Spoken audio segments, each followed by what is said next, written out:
Welcome to another edition of The Story Behind the Car, and this is really a cool 1965 Bug with a roof rack, salt flats, wheels, and just really cool. It's got some pinstriping and that hood ornament. I'll come around the other side and show you there's some pinstriping, but it's just such a cool car, plenty of patina, and I just had to shoot it. The owner wasn't around, but I just had to shoot it just sitting here.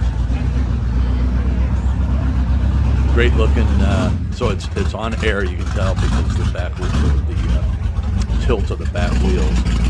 More pinstriping, great looking interior. There's a roof rack that I mentioned.